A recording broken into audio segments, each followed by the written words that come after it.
Olá, em vez da tão esperada alta no consumo interno, a arroba sente uma nova pressão baixista. O que acontece? As cotações do boi em outubro é assunto do mercado pecuário, DBO.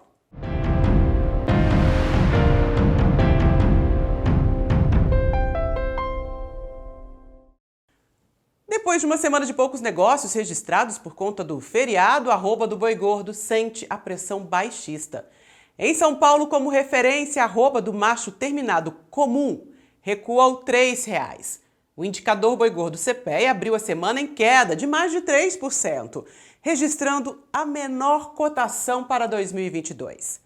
Já no mercado futuro, os contratos para novembro e dezembro operam abaixo dos R$ 300 e tiveram um recuo médio de R$ 20 nos últimos 30 dias. Esse pé atrás do mercado se deve a quê? A perda de valor da arroba no mercado internacional, a redução das compras feitas pela China na reta final do ano, ou as incertezas em relação à quantidade de animais que serão disponibilizados no segundo giro do confinamento? O primeiro giro surpreendeu todo mundo, né? Para não dizer, traumatizou o mercado. Quantos animais deverão ser disponibilizados nessa nova rodada? Será que o produtor confinou mesmo com os altos custos e o derretimento dos preços da arroba desde agosto? Para fazer a análise do mercado pecuário essa semana, nós convidamos o engenheiro agrônomo César Castro. Ele é da Consultoria Agro Itaú BBA. César, obrigada pela presença. Obrigado pelo convite, um prazer estar aqui com vocês. Mercado físico, mercado futuro, CPEA, o que explica essa retração num período que a gente esperava era uma reação no preço da arroba? Olha, realmente é um ano diferente, né? Bem diferente dos últimos dois. A gente, desde agosto, nós estamos observando um ritmo menor, né, de compras, um interesse menor dos frigoríficos em elevar preços, obviamente, porque, no meu entendimento, está mais ofertado de gado para abate esse ano. As exportações, que têm sido o principal motor aí dos preços nos últimos 2 anos, elas estão bem atendidas, com contratos a termo, com negociações que foram feitas antes, e o mercado interno ainda não deslanchou, né? A gente não tem visto uma grande melhora do consumo, apesar dos preços da carne estarem um pouco mais baixos nesse ano, né? Claro que toda essa queda do boi, mesmo da carne no atacado, ela não chegou completamente no varejo, mas sim, tem um alívio. E essa época do ano é quando a gente vê uma melhora do consumo. Então, eu acho que o que explica esse mercado mais fraco é, primeiramente, uma oferta mais confortável de animais, mas também, na média do ano, né, um consumo ainda combalido, né? Nós estamos muito abaixo do que a gente já consumiu alguns anos para trás. Então, acho que isso é bem relevante, né? Mais oferta de gado. A gente esperava uma entre-safra que os preços conseguissem se recompor, mas a oferta de animais vindos de confinamento surpreendeu todo mundo. Agora a gente está entrando no segundo giro. O que esperar dele? Eu acho que deve ser um pouco menor, menos ofertado, porque produtores que possivelmente tiveram a opção, né, a chance de decidir ali se alojar ou não no início de setembro, ao longo do mês, para entregar ainda nesse ano, podem ter mudado de ideia e não feito o confinamento, tá? Em que pese o fato de que isso não deve ser um movimento muito forte, porque existem razões para que se faça o confinamento, mesmo com as margens apertadas, que é liberar a área de pasto, acelerar o giro, né, compromissos, né, já feitos com a indústria, em alguns casos. Então, não é tão simples assim não fazer, né? Tem capacidade instalada para girar, né? Confinamento vazio é um enorme problema.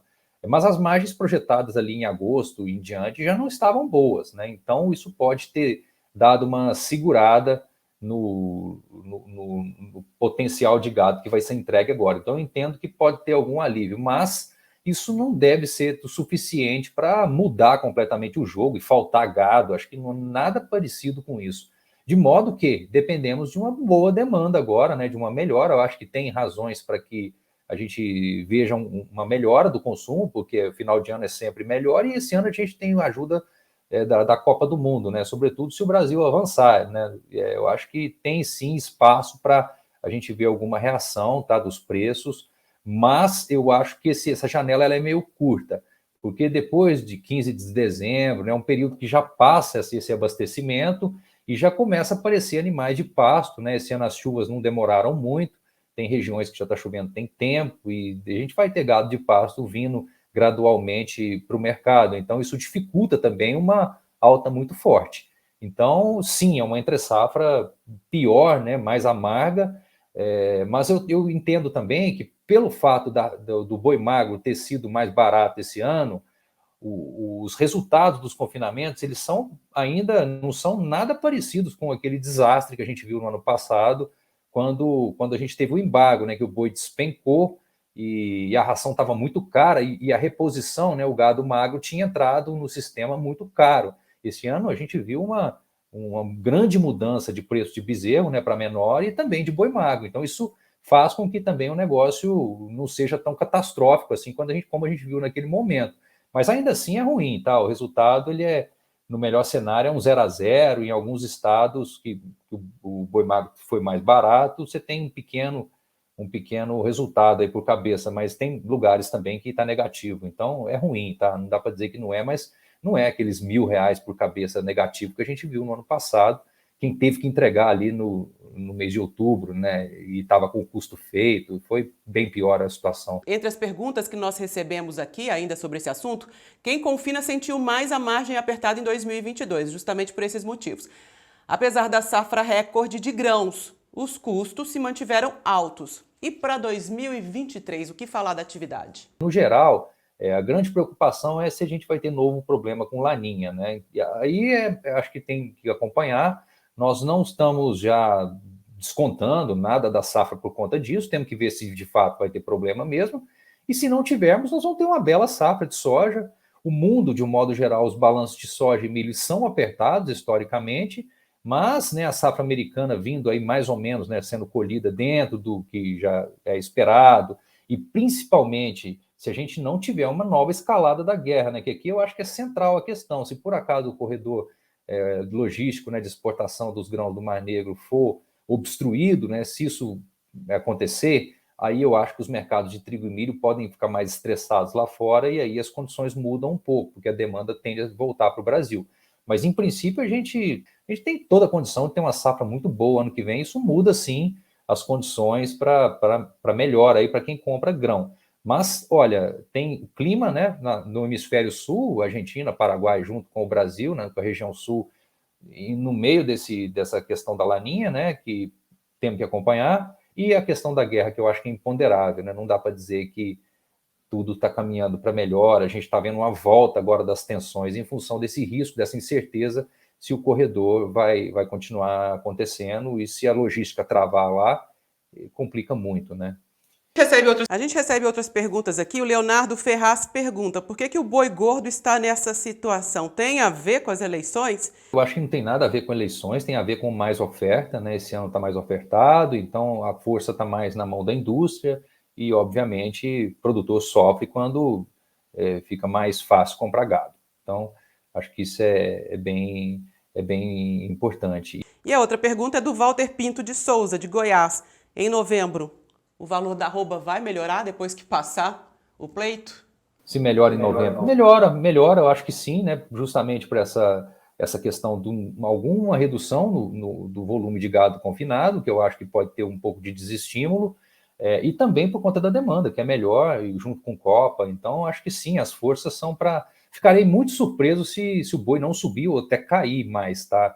Eu acho que a oferta ela diminui agora, nos próximos 40 dias, e já está um pouco menor, aparentemente, né?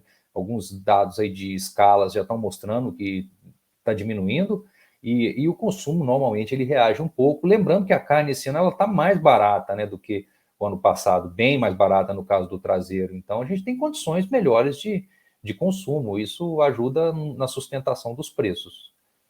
Você tem inclusive uma prévia, né, da questão de produção, de exportação e os índices de consumo interno. Eles são bem discrepantes, vamos dizer assim. O consumo ele vem caindo, né, alguns bons anos em função da redução dos abates. Esse ano já é uma história diferente, a gente vai ver crescimento da produção de carne, tem mais gado vindo para o abate. A gente trabalha com 7% de aumento da produção de carne e 20% de crescimento das exportações.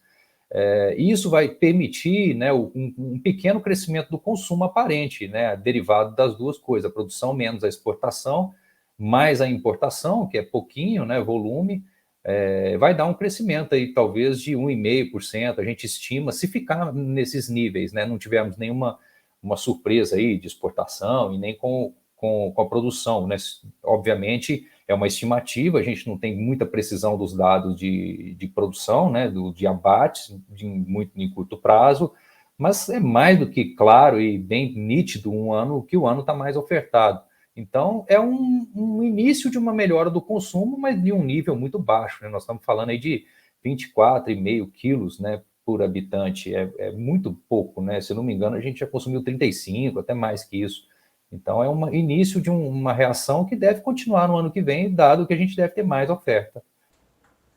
César, a reta final de 2022, dá para aproveitar esse cenário de algum modo?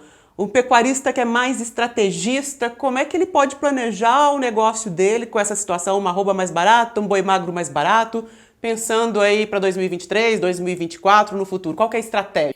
Olha, a estratégia é tomar bastante cuidado, né? Porque a gente deve ver o ano que vem preços do boi um pouco menores, eu acredito, do que esse ano, justamente porque a oferta vai ser maior, tende a ser maior, né? Isso exige que a gente descoe mais a carne, né? Não podemos ter problema na exportação e o consumo interno vai carregar uma responsabilidade maior de reagir para que as forças se equilibrem. Não deve ser um ano de exagero de oferta por conta do ciclo, né, do momento do ciclo. A gente já viu um início do aumento dos abates de vacas, mas ainda não são massivos, né? Eu acredito que isso fica um pouco mais para frente, talvez em 24 a gente veja essa pressão voltando, né? Uns descartes de fêmeas mais fortes, a depender muito do cenário do boi o ano que vem, mas é um ano mais ofertado, então exige cuidado com os preços futuros, mas por outro lado tem sido melhor a compra, né? Bezerro barateou, boi magro, então eu acho que é um ano de bastante cuidado, né, com a gestão de risco, tentar usar o mercado futuro a favor e proteger as margens, né? Não ficar esperando preços do boi para poder fechar as contas de um negócio que já está acontecendo, né? A pecuária pasto, ela aguenta algum desaforo, né? Mas a pecuária de intensiva, não. O confinamento, ele precisa ser muito bem protegido e, obviamente, existem mecanismos para isso, tá? O boi magro mais barato, eu acho que já ajuda muito nessa, que já está acontecendo e deve ajudar também no ano que vem. E a ração, eventualmente, né? Se nada der errado aí na questão guerra e clima, eu acho que a gente deve ver um pouco, algum alívio. César, te agradeço demais a presença aqui no Mercado Pecuário. Obrigado, Juliana. Até a próxima. A sua participação é muito importante aqui no Mercado Pecuário. Mande a sua pergunta pelo Instagram ou então pelo WhatsApp. Nós vamos em busca de especialistas para tirar as suas dúvidas. Eu agradeço muito a sua companhia. A gente se encontra na semana que vem.